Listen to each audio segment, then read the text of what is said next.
పడతాం, వారి మీద ఏదన్నా చేయడానికి ఇష్టపడతాం. అలాంటిది వారు చూస్తూ ఉండిపోయారు. ప్రభు ఒక్క మాట పిలిస్తే మేము సిద్ధంగా ఉన్నాం, రావడానికి సిద్ధంగా ఉన్నారు. ఈయన మాత్రం లేఖ నెరవేరినట్లు ప్రభు వారు చాలా జాగ్రత్తగా ఆ యొక్క పరిస్థితి నుండి ముందుకు వెళ్తూ ఉన్నారు. ఈ యొక్క అహింసావాదం వల్లే, ప్రభువు నిర్మించినటువంటి అహింసావాదం వల్లే ఈ యొక్క మన యొక్క దేశానికి కూడా స్వాతంత్రం అనేది రాబడింది. ఎంతో మంది హింసకు ప్రతిహింస చేసిన వారు వెనక్కి వెళ్ళిపోయారు, కానీ అహింసను పట్టుకున్నటువంటి గాంధీ గారు అందరికంటే ముందుగా వచ్చేసారు. అది ఎలా సాధ్యమైంది?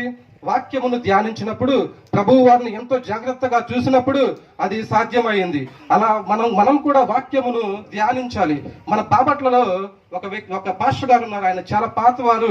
ఆయన పేరు ఎలీషా గారు. ఆయన ఒక పాట రాశారు. అది చాలా పాతకాల పాట. ఆ పాట విన్నప్పుడు నేను ఎంతో ఆశ్చర్యపోయాను. నా రోమాలు నెక్కబడుచుకున్నాయి. ఆ పాట ఏంటంటే, క్రైస్తవుండా కదలిరావయ్యా, కలుషాత్ములకు ఈ సిలువ శక్తిని చాటవేమయ్యా. అందులో ఒక మాట నన్ను ఎంతో ఆశ్చర్యపరిచింది. భీతి ఏలా తినుము గ్రంథము, తేనె వలె మధురముగా నుండు, కండలను ప్రేమించబోకయ్యా, నీ మట్టి కండలు ఎంత పెంచినా మంటికేనయ్యా అనే మాటలు నన్ను ఎంతో ఆశ్చర్యానికి గురి చేశాయి. అవును, మనం ఈ యొక్క వాక్యమును ధ్యానించడానికి ఎంతో వెనకడుగు వేస్తూ ఉంటాం. ఆ వాక్యమును ధ్యానించినటువంటి వారు ఆత్మను పొందుకొని ఎంతో విలువైనటువంటి వ్యక్తులుగా మారిపోతూ ఉన్నారు. అలాంటి వారిలో మనకు కనిపించినటువంటి గాంధీ గారు కూడా ఒకరు. అలా వాక్యమును ధ్యానించుకుంటూ వెళ్తూ ఉంటే మనం ఇక్కడ ఒక మాట గమనించాలి. లూకాసు వార్త 23వ అధ్యాయము 34వ వచనంలోనే, తండ్రి వీరేమి చేయుచున్నారు, వీరు ఎరుగరు గనుక వీరిని క్షమించుడి. వారు ఏమి చేయుచున్నారు? వారు ఎరగలేకపోతున్నారు. వారు తెలియనిది చేస్తున్నారు, తెలిసినది చేయలేకపోతున్నారు. వారు తెలిసినది ఏమిటంటే, వాళ్ళకు లేఖనాలు తెలుసు, లేఖనంలో ఉన్న ప్రతి ఒక్క విషయము తెలుసు, కానీ అది వారు గమనించలేకపోతున్నారు. ప్రభువు వారు కన్యక పుడతారని తెలుసు, ప్రభువు వారు బెత్లెహేములో పుడతారని తెలుసు, ప్రభువు వారు ఎన్నో కార్యములు, గొప్ప గొప్ప కార్యాలు చేస్తారని తెలుసు, ప్రభువుల వారు ఈ లోకమంతటిలో శాంతిని స్థాపిస్తారని తెలుసు. అవన్నీ వాళ్ళ కళ్ళ ముందు జరుగుతూ ఉన్నప్పటికీ వారు ఎంత మాత్రము దాన్ని పట్టించుకోకుండా ఆయన సిలువ వేయడానికి, ఆయన ఘోరంగా అవమానపరచడానికి వారు ముందుకు దూకారు.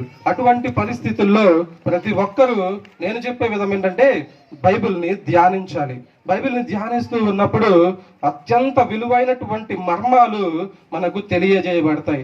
బైబిల్లో ధ్యానించినటువంటి ఎంతో వ్యక్తులు ఆత్మను పొందుకున్నారు. ఆత్మను పొందుకున్న వారు గొప్ప గొప్ప కార్యాలు చేశారు అని చెప్పబడ్డాయి.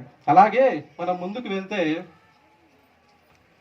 వారు చేసినటువంటి విధానం నామకార్థ భక్తి. నామకార్థ భక్తితో పాటు భక్తిహీనత, ఈ రెండు వారి కళ్ళకు గ్రుడ్డితనాన్ని కలుగజేశాయి. వారు చూస్తున్నటువంటి రక్షణానందాన్ని పొందలేకుండా చూశాయి. అలాగే మనం ముందుకు వెళ్తే, మన పితరుడైన దావీదు గారు ఒక మాట అంటున్నారు. కీర్తనలు 51వ అధ్యాయము,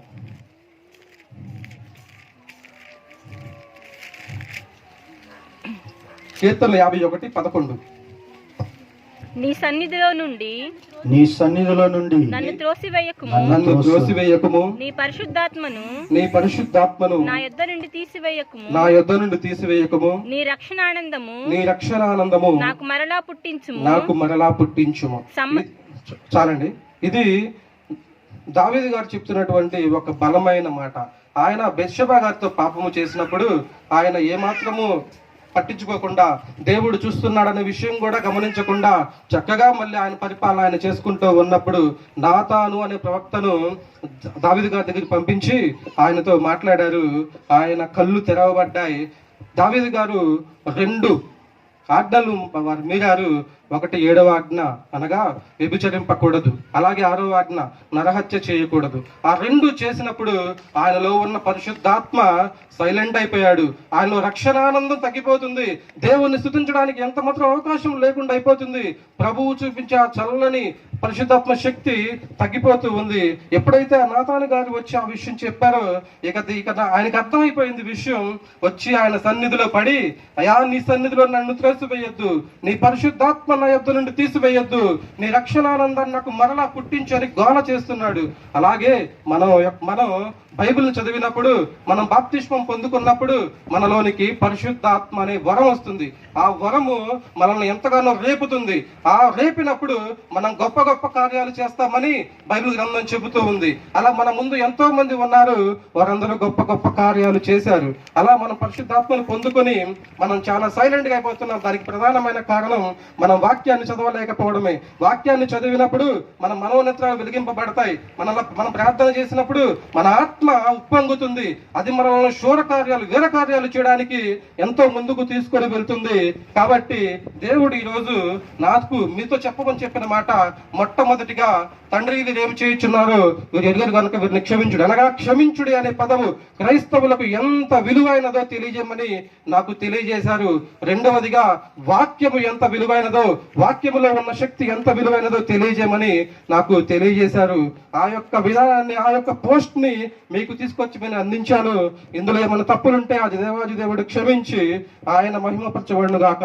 అయ్యా మీరే మహిమపరచమని వేడుకొనుచు మా ప్రభువును ప్రియ రక్షకుడునైన నజరేయుడైన యేసుక్రీస్తు నన్ను ప్రార్థించి అడిగి వేడుకొని పొంది ఉన్నామని నమ్ముచున్నాం మా పరమ తండ్రి. ఆమేన్. ఆమేన్. ప్రభుకి మహిమ కలుగును గాక. దేవునికి స్తోత్రం. చెప్పడు దేవునికి స్తోత్రం చెప్దాం. Right, very good. మరి మంచిది, తమ్ముడు చక్కగా దేవుని విషయాలు అనుభవపూర్వకంగా తెలియజేశారు. అలాగా దేవుడు మనకిచ్చిన వాటిల్లో ఎంతసేపు చెప్పాము అనేది ఏం కంగారు పడద్దు. వెనకాల ఉన్న వాళ్ళు వచ్చి 2 మాటలైనా దేవుని నామ మహిమ కొరకు మీకు తెలిసి